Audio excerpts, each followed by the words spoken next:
But the point that I hope you leave with is not the technique or the tactical and technical aspects of the technique, what caused the throw.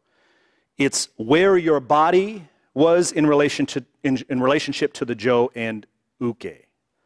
This to me is the leadership principle that we gain intrinsically. Leadership, in my opinion, is developed from the inside out. Yes, there are externalities. We can watch somebody, we can go to a seminar, we can hear a Toyota sensei or an Endo sensei or somebody and pick up leadership qualities or rules, but it develops intrinsically from the inside out. And it's experiential. You do it through movement and through gaining some understanding that quite often you can't even put your finger on. You don't know you're picking it up. These are a lot of the lessons I think we picked up from our teacher. We didn't even know we were picking them up, but you just do. And quite often you pick them up taking ukemi. You don't know what you felt, you just know you felt something. And then you start growing from the inside out. And then all of a sudden you start talking differently and moving differently and acting differently and teaching differently.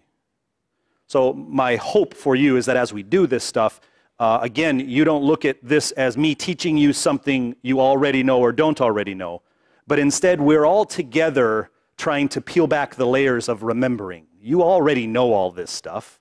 You know how to move to the left and you know how to move to the right. The only thing that's confusing you is how to do something else, walk and chew gum at the same time, which is why we practice. I once heard that the reason we train, the reason anybody trains, the whole purpose of training is to close the gap between perception and response. Let that sink in. So initially there's a big gap.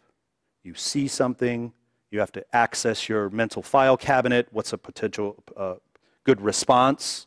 Do I have a response for this? Have I ever encountered this situation before? And this may all be happening in milliseconds. And then you respond.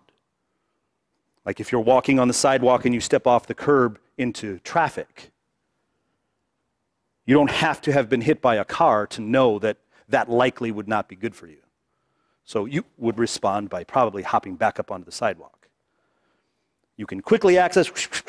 Now the better response would be never jump off the curb in the first place, but maybe we can't control that. So the purpose of training is to close that gap, expand the awareness. And that happens through training. The more you train, the less you should be worried about technique, in my opinion, and the more you should be concerned with the development of your spirit, your mind, and your body, and how that's being done through the Jo training, or the Bokken training, or whatever it is, empty hand training. So that's what I hope you leave with. The first part literally was a warm-up, in my opinion. Just so that you guys are getting used to the Jo, because we're going to do some different movements that maybe you haven't done, where we manipulate their body and the Jo, and we change our relationship to them. And if you don't have the basics of movement, and of one thing we didn't talk about is maai, M-A-A-I, the vital interval, which we will talk about after, but it's key.